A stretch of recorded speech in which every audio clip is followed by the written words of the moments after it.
Wish you were one of those influencers with raving fans who binge on your every word, consume all your content, buy everything you have to sell, and demand even more? Then stay tuned while Authority Magazine columnist and BuzzFeed contributor Tracy Hazard shares strategies, tips, and tactics from top videocasters, podcasters, authors, and social influencers on creating that bingeable factor. Now, let's join Tracy as she explores how to rise above all the digital noise with the binge factor.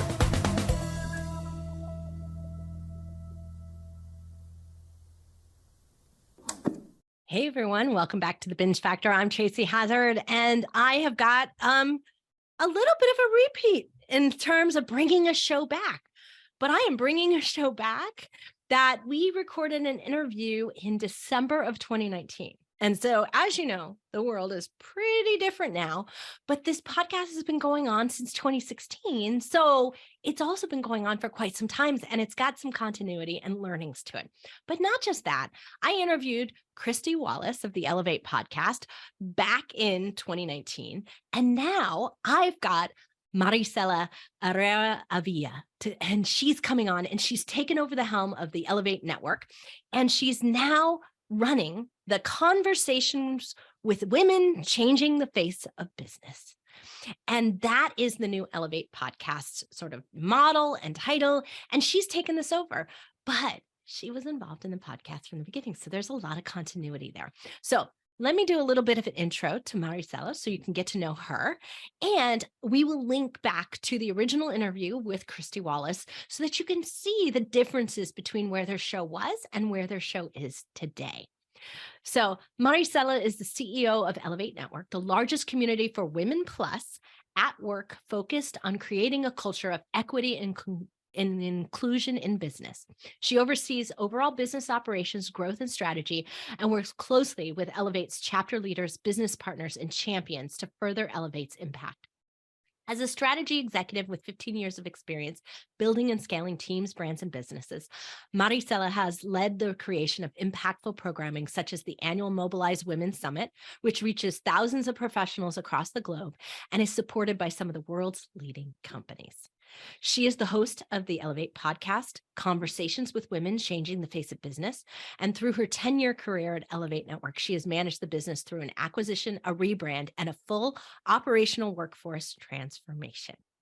Prior to Ellevate, Maricella held several positions in real estate banking at Banamex City's Mexican subsidiary, where she worked on providing credit funding for low-income housing development projects in the north of Mexico.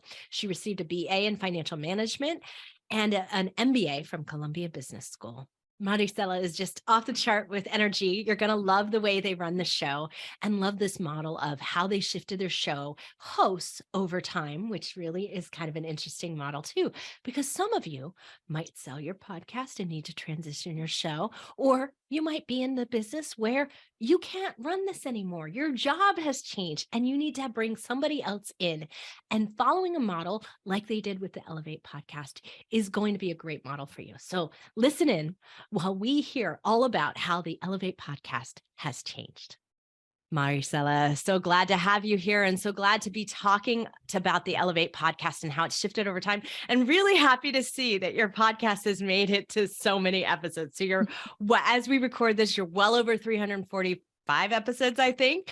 And that is just so exciting to see an organization say, this is working for us. And you continue to put forward great podcast episodes week after week. Thanks, Tracy. I'm so happy to be here. And it's hard to believe. I mean, we were talking about it before recording, and I had even forgotten when we started the podcast. It was so long ago. So it was in 2016. And it's hard to believe that, 6 years later, we're still here. We're still, we've gone through different iterations of the podcast and learned what our audience likes and doesn't, and all of these good stuff. But the essence is still kind of the same. And it's lovely to know that it's continued to grow, and it has. Our downloads have certainly grown in the last few years, particularly the last year. Yeah, it certainly seems like it has, because I also check out your website and I see that it's growing. And that is just fabulous to see, though, an organization say this is a critical part of our process. It says a lot about how podcasting has worked for you. So let's Oh, yeah. dive into that a little bit and let's talk about it. So you were involved in the podcast in the early days when you first started it out, and you were the co-host that you have at the beginning of each episode. Now, I noticed that you don't always, and maybe it's just sometimes, but because I only spot check through like a handful of episodes, but you don't have the co-host do the interviews. So you're not tag teaming the interview. The interview is done by you alone, but you do have this sort of early discussion between you and a co-host. And you were that co-host for Christy Wallace, who I interviewed last time. So that's great. So you kind of had that transition. The audience already knew you when you transitioned to take this over. Yeah, it was definitely a plus that the audience knew me and they knew my voice and knew kind of the different perspective and the different personality that Christy and I brought to the table. So it wasn't jarring, I don't think, for people to all of a sudden hear a new host. Thinking about the beginning of the podcast, because you mentioned that and my involvement in that. I mean, when we started it, it was because the owner of the company, Sally Krawczyk, at that point was like, let's start a podcast. And that was my cue to go figure it out. Like, sure, we can start a podcast. We can do anything. And in 2016, that was a lot harder than it is today. So kudos to you for figuring it out. Yeah, we've all tapped some really good people. Catherine Heller, who has been our producer and like engineer and producer, and making sure that we sound good and edits the podcast still to this day, was really, really instrumental in us getting it out in the world, really. And we started with that idea of we're going to have two hosts at the beginning talking to each other, kind of get that rapport and like just make sure that people are get to know us. And then one of them will be the lead on the interviews. And we did that, to be honest, a lot of it because we did want to have one point person that the audience would get the most familiar with. I did do some interviews throughout my time as co-host with Christy, but it was usually either when there was someone who I personally knew and there was a built-in rapport, or if she couldn't make it for some reason, I would jump in and cover. Which is nice because you've got that consistent backup if you needed it. So that's wonderful. So that worked out really well for us. But in many times, as you and your listeners know, it takes a lot of time to put together a podcast. Like it really does. It really does. And so now Megan Oliver is your co-host with you, and she does a fabulous job, in that early part of the episode where you guys are kind of talking about what you're thinking about and what's going on, which really sets a tone for the interview, which I really like the way that this model works. And I think it's great for an organization to have a second touch point as well. I agree. And so how did you select her? So Megan, funnily enough, when Chrissy and I were doing the podcast, we went through a couple of people within our team who would help us either find guests or schedule or do different things. Megan is actually our social media person, and she's also, she's our marketing associate. So she does a lot of marketing stuff, particularly in the social media world. And one of the things when she started, I was like, do you want to try this out? I mean, for us, the podcast is about brand awareness. It's about showcasing the Ellevate community. It is about in our business strategy, that's where it lives. And that's the same way I see social media, the same way I see our thought leadership. It's how do we put ourselves out there for new people to find us? So it kind of made sense for her to jump in and do a little bit of that, which she ended up being really, really good at. She's the one that came up with a lot of the ideas of, and, it was a challenge for her, but a lot of the ideas of like, how do we start the episodes so that it has some structure that flows into the interviews? Who are we talking to that makes sense for our audience? Like how many of our guests are from the community versus not from the community, that we can share points of view. And then at the end, she's the one that came up with us having this History Maker segment in which every week we celebrate the first of women and minorities, particularly women, but also some non-binary individuals and transgender individuals. And it's just about, can we shine a light on the fact that there's still a lot of firsts happening? And it's kind of it became kind of this cheeky way of both celebrating but also shaming a little bit the fact that there's a lot of progress still to be made. Yes, exactly. But I love that you're getting involved with your social media team, whether you have a team, an individual, or whatever that is. I think so often podcasters don't do this. And we do this here on our show as well.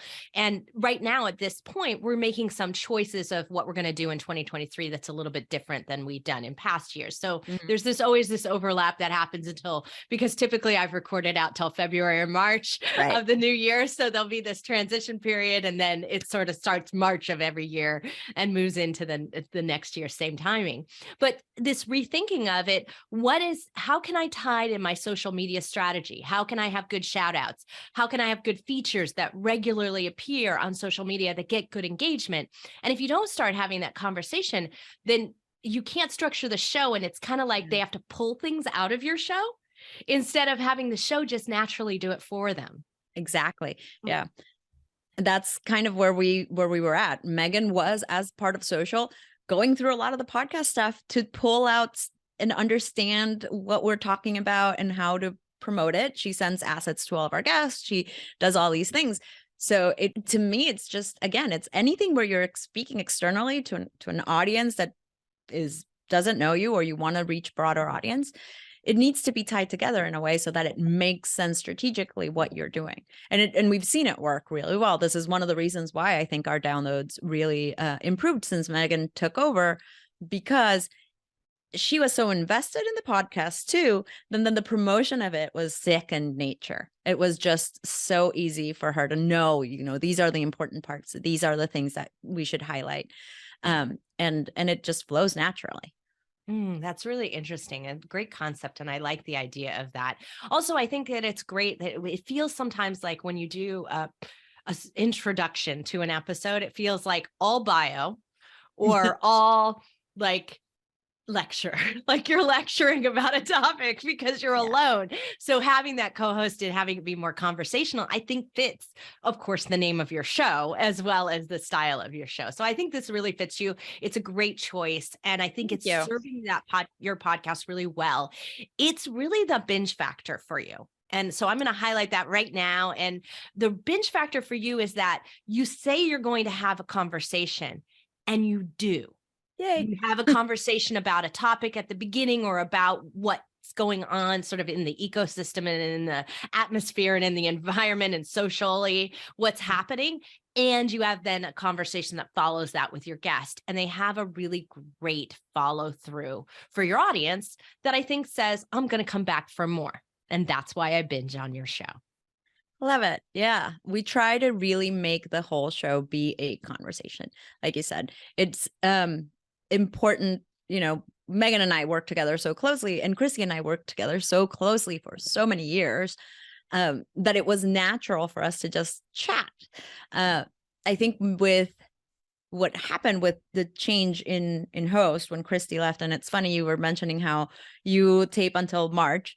We had a lot of episodes taped that she was interviewing people. And so when she left, there's a bunch of episodes where it's me and Megan or me and someone else from our team first having a conversation and then going into an interview where Christy's leading the interview. Yeah, you had to have a transition. It was a little harsh. But it worked. It worked fine for the episodes that we did it. But I think it did teach us a lot more of how much better it is if we can really have that through line. Yeah, I think it's the case. I didn't actually catch any of those episodes. I probably should have looked, but I didn't know when the transition happened. So as you're going through your catalog of over a year, like it's a lot of episodes to screen through. So I didn't catch that, but that's an interesting thing. So for all of you out there, if you go back to around midsummer 2022, so like June, July, right around that time frame, this is when you'll see some of those episodes that transition, because that's about the time that Christy left. So really interesting way to pivot your show. Now the name changed because it was just the Ellevate Network, and I actually remember clearly having this conversation with Christy at the time that I didn't recommend it, that I felt like the show sounded salesy for the network Mhm. when with that name. And so sometime after that, you must have changed the name. And how did you come up with this new name? Which is So Conversations with Women Changing the Face of Business, which I love that. It's a long title, and I a don't long normally title. recommend a long title, but I think you did it really well in the way it looks on the cover art. So I encourage all of our listeners to go look at the way it is, because there's a lot of small words in there, and you highlighted the ones that are important, and that makes it work. Yeah, it's a long title, and we've still, to this day, still debate if the title should be something shorter, which probably, but we called it what it was. That's where it came from. It was like, we're having conversations with all of these incredible women and some men. We actually want to change it to Women Plus, which is how we refer to our community, who are making great things, who are creating their own businesses, or who are creating change within their companies, or who are doing something that is worthwhile for others to hear. Because I do think everyone is, or everyone that's in the show. And the face of business, part of the phrase, we always debate, is it the culture of business? Is it something else? But when we changed that name, it was very much because we wanted to double down on the fact that leadership can look many different ways, and leadership can show up in many different ways. And so that's why we went with changing the face of business, to make sure that we were really putting that aspect of, diversity and leadership, and it doesn't have to all look the same. And now, how big is the network? So we have about 200,000 women in the community around the world. It's grown every single year. So it's a lot. It's a big community. Most of I would say, our active people are in the US.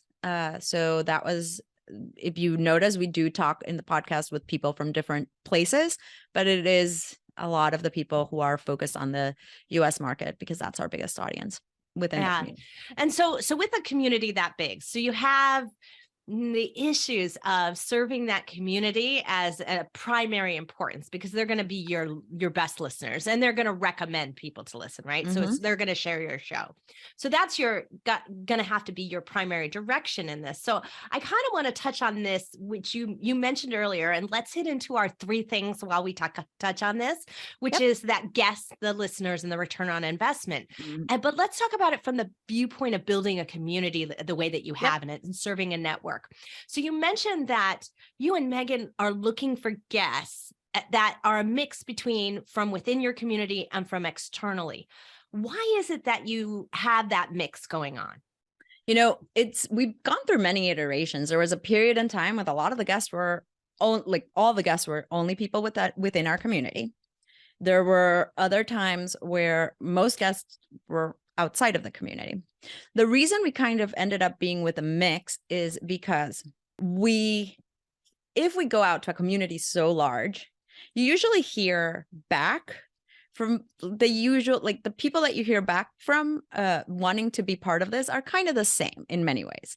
Right. And so we have to be we are very aware of the diversity that we want to place in the show. Not just, I'm not talking diversity as ethnicity and, sexual orientation and gender and faith, all of that. But I also mean industry and career trajectory and lessons learned that they can share with the audience. So we definitely always, and I would say probably 80% of our guests are from the community, are people who are very much involved in Ellevate in one way or another, are just members who have great stories.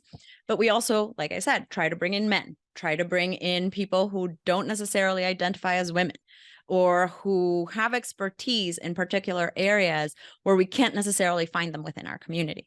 And those are like the 20% that I would say, probably less than that we add. And it is more to the point of serving our community, because if we can't get them content that's also interesting and relevant and valuable, then what are we doing, right? Like, you can only listen to so many of the same stories. So that's why we sprinkle it in. To that point of what you're saying here is that if you don't step outside of it, you don't grow and change your own face the way you want it to, right? If you want that diversity to happen in your community, in your own network, you've got to make that happen. You've got to show them Exactly. why it's valuable.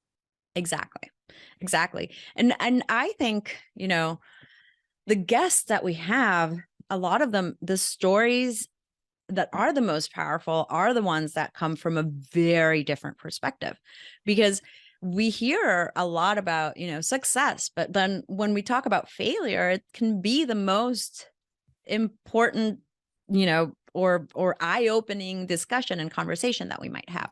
So having both is it's usually worthwhile for us. Interesting. Well, I love that you guys have a focus of that. And it is actually honestly something that I recommend to people who have this kind of model of they're doing all their members or all their group, is that you might do that for the first year because that's where your core is going to come from, a listener base.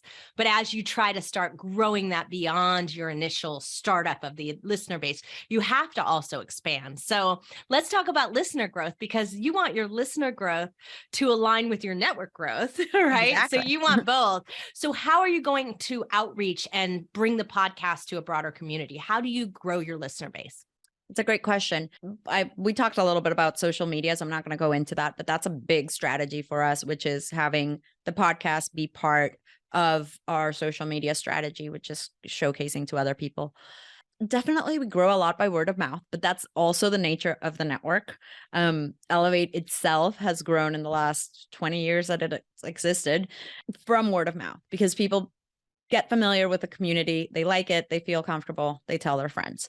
And I think the podcast has become very similar, where someone listens to it, identifies with the story, or feels motivated by the story, and then tells their friend, or sees their friend identified with the story and is like, oh, you have to listen to this.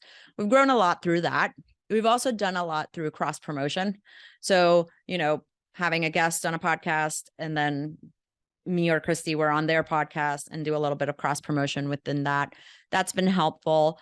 What else? I think those have been the main ways we've grown our listener base. We certainly make it easy for our guests to promote the podcast on our behalf, on their behalf. So that's why that's so critical to have somebody outside the network, because you don't want to promote to the same people. Exactly. And that's been really big. And I would say even within the community, because even within the community, if a guest shares the podcast with their broader network, it still brings in listeners that are not part of the network. You know what I mean? Especially when you have a network or community that's very gender focused. We want the audience of the podcast to be more all encompassing. And so it does help having some people externally sharing the show. Oh, that's so great. I'm glad to hear that. Now, you guys get some decent engagement on your social media side. And I think in addition to listener growth, the engagement growth is essential for a network, because if you're not getting your members engaged, they don't renew. Yeah. So how do you really encourage that? Because the podcast seems, I'm going to say, it's a little more passive. They're not actually involved in it, right? So how do you get them to engage through that model on social or in your network? Yeah, it's the podcast is definitely more passive. We have gotten really good. And I would say what we do really well as Ellevate is create spaces where people can show up as themselves and talk about their work life, the good, the bad, the ugly, all of it. And I think we've replicated that with the podcast in the conversation. Certainly it's not like it's a two-way street between me and the person who I'm talking to, but it's not necessarily that for the community. What we do is then we invite them, and we do this at every end of the podcast episode. We invite them to join our events or our social or stuff that is on our site and website, which we host a lot of virtual events. And that's where people come in and can interact more and engage more with the community. On the social aspect, a lot of it is really little sound bites, little clips of the podcast that help with the engagement, because it teases for people and helps with that. But I think the biggest opportunity we've seen is to bring them back within the fold of Ellevate, where they can talk about both the podcast. We had a chapter, for example, in LA her LA chapter that for a while hosted a pod club. So they would listen to an episode of the podcast, and instead of, like a book club, they would discuss the episode of the podcast. I love that. A pod club. Oh my goodness. I love that idea. Yeah. And it worked out really well because we were getting more listeners. They were getting a lot of engagement from their people. And we were all talking about the same thing. And I see that at our events too, in person in New York. I mean, it's been a while since COVID, but still, before that, I would get people every time there would be at least someone who comes up to me and is like, oh, I know your voice. I know. Don't you love that? It's a little really creepy. And then at the same time, it's really like, encouraging, and you want to keep going. So I know. And at that point I was on it for like 10 minutes at the beginning. And so it was so sweet that they would come up to us for that. But again, it's like we are giving the content and then providing the opportunity for engagement in another channel, and making sure that both those channels are connected in some way. Do you do a newsletter for Ellevate as well? We do. And like recap some of the episodes? We don't. We do an Ellevate newsletter for many years. We had the weekly podcast there. And then we stopped because we were in our strategy trying to figure out what do we want to do with the newsletter the most? And it was getting engagement to our events. And so we took it out. And then we realized this is still the same. This is still engagement, right? Like, why are we limiting ourselves to one sort of touch point when we have many different touch points that serve different people? So that's something we started doing again, and now we're featuring it. Not necessarily, I don't know if it's every week, but then we put them on more. Another thing that we do that we didn't do for a while was the transcripts, like transcribing every episode and making sure it's available for accessibility, and then taking information from that. And I think one of the things I want to do with the podcast eventually is bring it full circle with more of grabbing content from the different episodes and putting content together in a more structured way. I think that's a great future for you at this stage to like shift into that.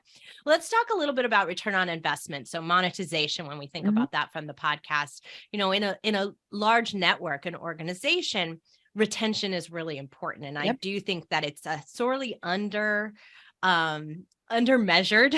item that the podcast actually helps with retention, because they're consuming something. So you're front of mind, and that helps to have something that is getting delivered to them regularly, and yet doesn't require, lots of one-on-one meetings or lots of extra events or, those other things. So it's really an underutilized tool. So I think it's great for a network like yours. But what other return on investment measurements do you look at and say, this is working for us, and yes, we're going to keep doing this? Yeah. So we've gone through many iterations throughout the years of or not iterations, many moments of evaluating, is it worth it? Right. Like, I think everyone does.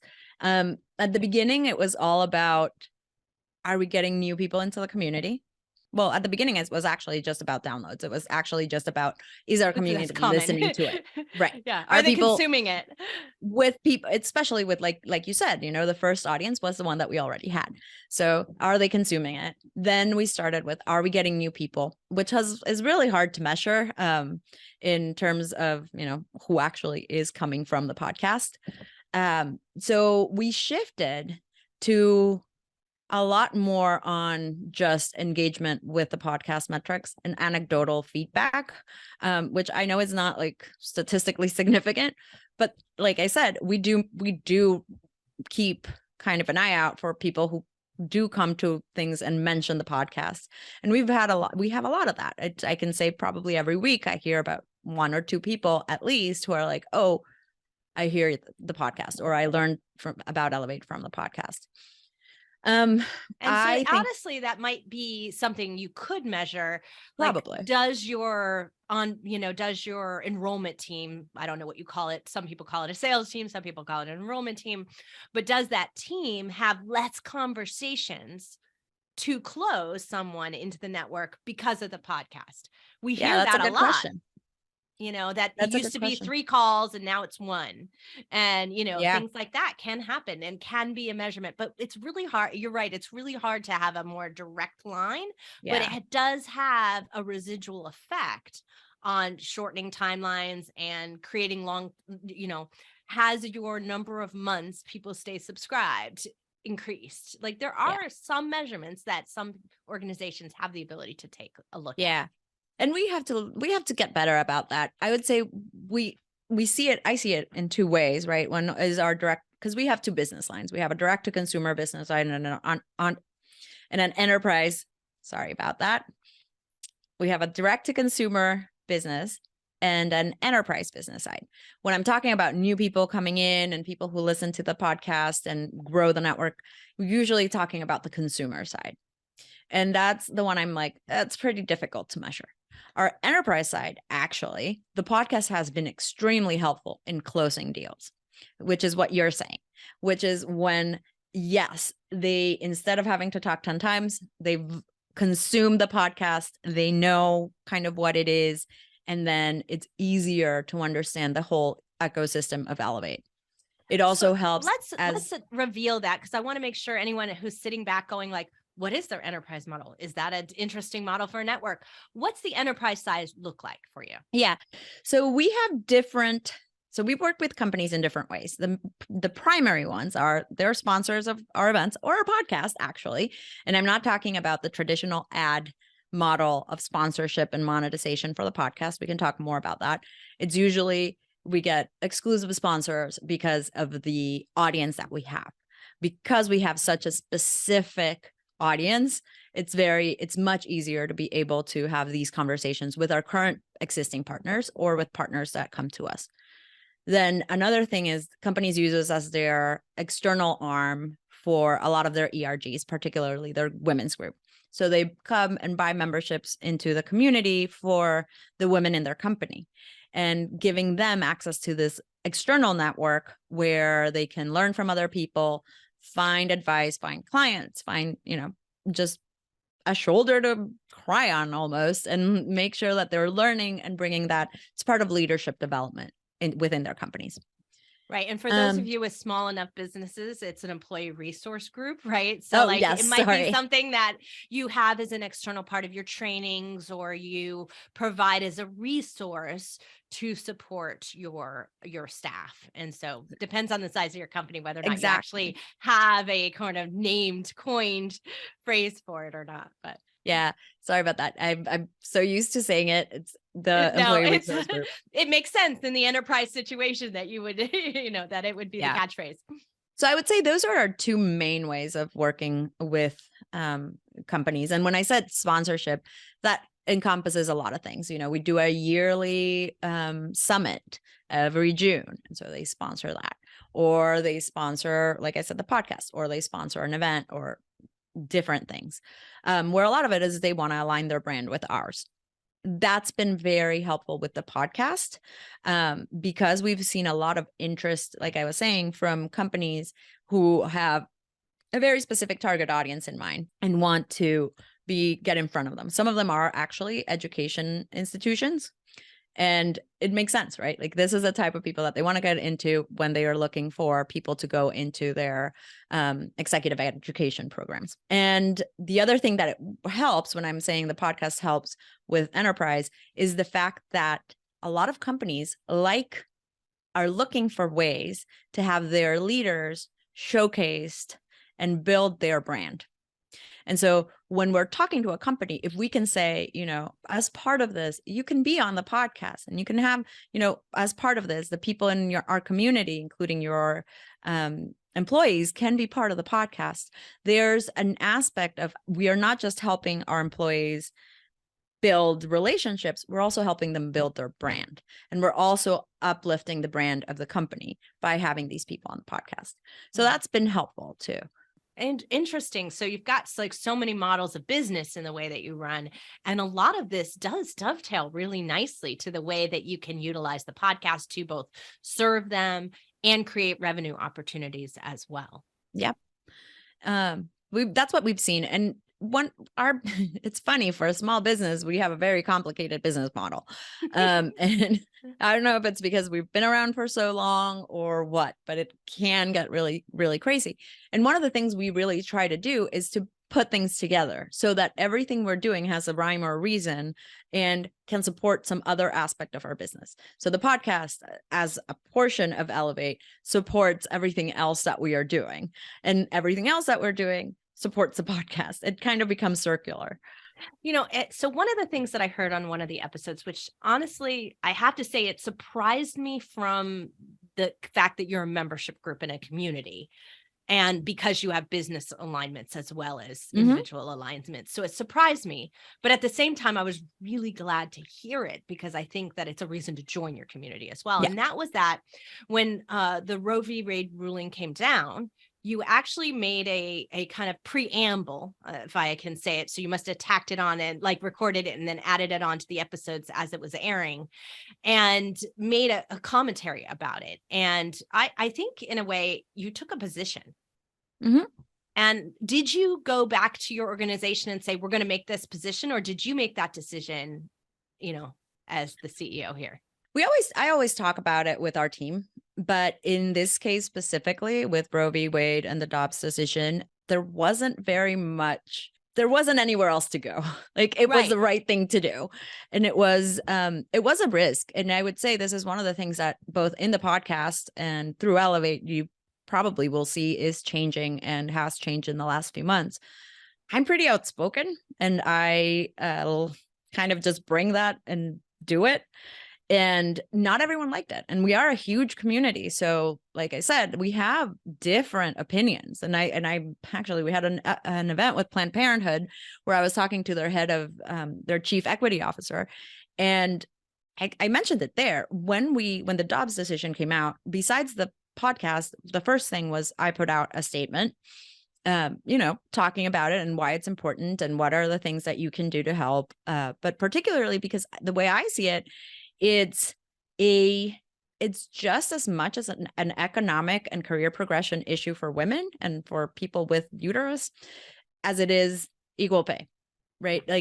It affects your livelihood and the livelihood of your family. And so we put that statement, and the truth is I got some backlash from the community. Of course, there were people who didn't like it. There were people who didn't agree with our position, or were like, stay in your lane, you're in business, not in, anything else.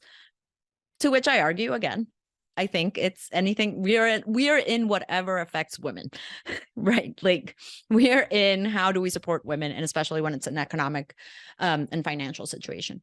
And it was a risk, and it was a decision that I definitely made with my team, but that we're not shying away from. And that little thing on the podcast was actually, I heard it from some of the podcasts I listen to personally.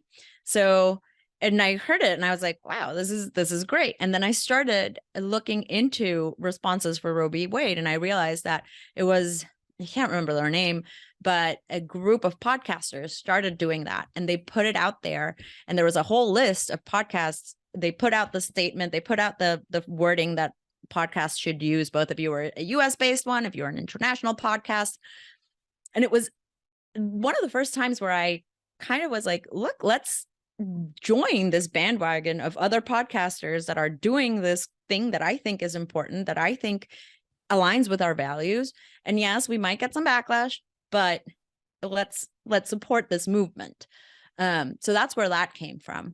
And I think that's really, it's a bold choice, but I think it actually is a right one for your organization, because I think that that's what I heard in a lot of the show, that you're not shying away from being authentically you personally. Neither is Megan. Mm-hmm. And I think that's important, because part of the reason we choose an organization is because of the leadership, right? And so to hide who that is, or to, lack of a better way to say it, dumb it down, soften it, just to be politically correct, that doesn't mean anything. It's not going to be real to what I'm going to get from the organization later, or what I expect from it. But also, I think you had a conversation on one of you were talking about tech impact groups, women in tech. Mm-hmm. And I don't remember which episode it was, but it was one of the ones I listened to. And they were pointing out that, Lyft took a stand. And actually, I think that it, it made a difference. They saw a lift, pun intended here, a lift in their business. Yeah. At that time point, because they made a statement. And so that, you may take a very vocal hit in your organization, but it also may be a long-term reason to do business with you. Yeah. And I think that that's more and more the case for brands, right? Like in the last few years, we've seen it as a part of stakeholder capitalism movement, but it has become, people want brands to stand for something. People want companies that they do business with to stand for something. And, it's the old adage, right? Like staying silent in the face of injustice is also it's worse. Right. That's what I tell my daughters, right? Exactly. I say, if you stand by while someone's being bullied, that's worse than bullying. And that's what I try to teach them. So yeah, I agree. And I think that people, especially listeners of podcasts, expect their hosts to be real. I want to hear what you really think. I want you to tell me like it really is, even if it's not popular, even if it's not my viewpoint. But that's also a great way to invite engagement, right? Like disagree. Absolutely. Let's have a talk about it. Absolutely. And it's what we try to do. And again, that's what Ellevate is and stands for. Like when I say it, as we create these spaces where people can show up as themselves, then if we are not doing that, if we are not showing up as ourselves, then we're not really walking the talk. We're just kind of saying we're building something, but it's not true. Right. And if you're going to change the face, which is your title, exactly, right? Then you got to make some statements or it's not going to change. Right. Exactly. And so I think that at the end of the day, you probably made the best choice for your community, but I think it's really hard. And I applaud you for that, because it's really hard to make that choice when you're representing 200,000. Right. It's just a hard place. You get into almost a corporate mode of making no choices, of making generic choices. Yeah, it is hard. And it is, because you are talking about a very, very large group of people. But, in Spanish, we say, no soy monedita de oro. I'm not a gold coin. Like, not everyone is going to like me. Not everyone's going to want me. And that's okay. And I think that that's the stance we are taking with Ellevate a lot, which is we might not be the right fit for everyone. And that's okay. But we want to be especially strong for the people that we are a good fit, and vocal for them, and vocal for those who can't be vocal. I think one thing I've always understood is that there is huge power in numbers. And if we have a community that has so many people, then that's powerful voice to use. And I think it's our responsibility to do so. Well, wonderful. Well, I'm so glad you continued on the podcast and had continuity from the beginning, to be honest, because you shifted it over time. And I really applaud what you're doing over at Ellevate Network in general. So thank you so much for everything that you do, Maricella. Thank you, Tracy. This was fun. I think there were so many interesting things that we talked about today. I mean, the way they have such a conversational model, I think is really important to their audience. I mean, women like me love to hear it be dialogue. I don't really like to be lectured to. It's not something that I respond well to. Now, if I want to train and I want to learn about something, like how to do something, that's perfectly fine for that model. But this model of creating a network and a collaboration and a community for change, conversational model is just right for it. It's the community's right for it. So their podcast model and their network model audience matches well. That's something that I think we don't always take a look at and consider as we're testing out what's working and what's not working. We're not really thinking about, is the model of our show a model for the type of thing that the audience of our business or the client base in our business wants? So in a membership model, this is essential. It's essential to provide a similar experience and be aligned in that thinking. And they do a great job here on Conversations with Women, changing the face of business. I also think, even with this long title, which we talked about in the show, even with that it's the right title. It's the right title to tell me what I'm going to get. What am I going to get from their show? What am I going to get from their network? What can I expect? And then the realism, the authentic conversation that's happening between Maricella and Megan really lend itself to making sure that I know what I'm getting into in the organization, even if, as we talked about, I disagree about it. I know that it's conversational and I have an opportunity to participate and engage in that conversation. And that's really important because I think a lot of times, like this happened in Spotify. Tom and I are the only, here at Podetize, we're the only company that has a phone number for a hosting company in the podcast ecosystem. So we have the only phone number. So when it came out that, Joe Rogan was doing some things that lots of people didn't agree with, and there were people who were really upset about it. They were calling our phone number and yelling at Spotify and Joe Rogan and saying, I'm quitting your show. Like, I'm quitting your network, and like just doing that. The reality is that obviously they were talking to the wrong phone number, but we were getting the brunt end of it and hearing that. And it wasn't a dialogue saying, I want to improve what's going on here. I want to see what you're going to do. I want you to take this and I want you to learn from it. And they didn't invite dialogue. Spotify invited cancellation, right? And that's something that can't happen when you're trying to build a collaborative network. I think that they've opened that up by inviting conversation, by calling it conversation, by handling it as conversation. All of those things are going to serve their network well. So yes, while they might lose some people, I think they're actually going to gain more and in their net result. So really looking at the ROI, that's the last thing I really want to mention is what she was talking about, all the different ways that they're thinking about their show, they measure their show, why they keep going with their show. Those things are essential for all of us to look at, but the measurements really shift and change.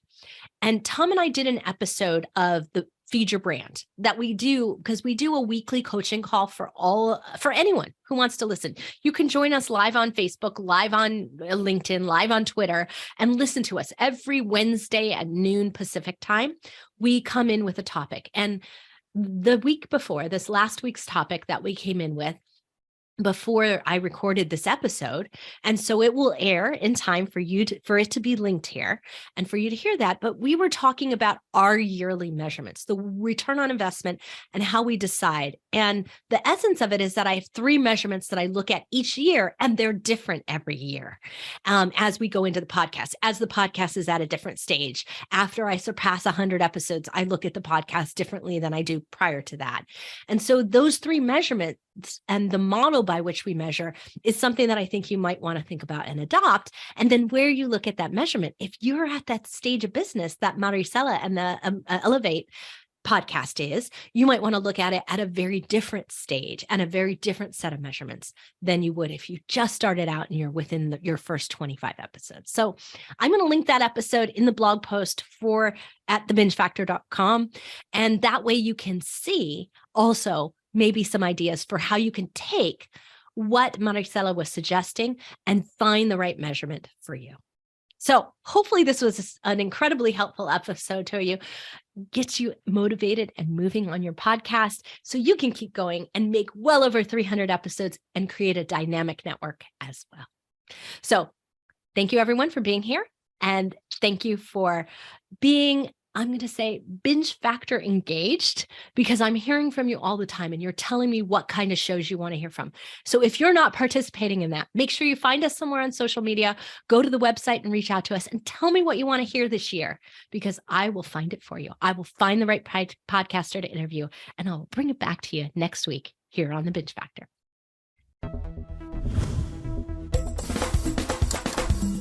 You've been listening to the Binge Factor podcast. For more information on podcasting and videocasting success tips and tactics, please go to thebingefactor.com. And be sure to listen to our other show for podcasters called Feed Your Brand. If you'd like to be interviewed on this show, as well as featured in Tracy's column, please go to thebingefactor.com/guest and apply.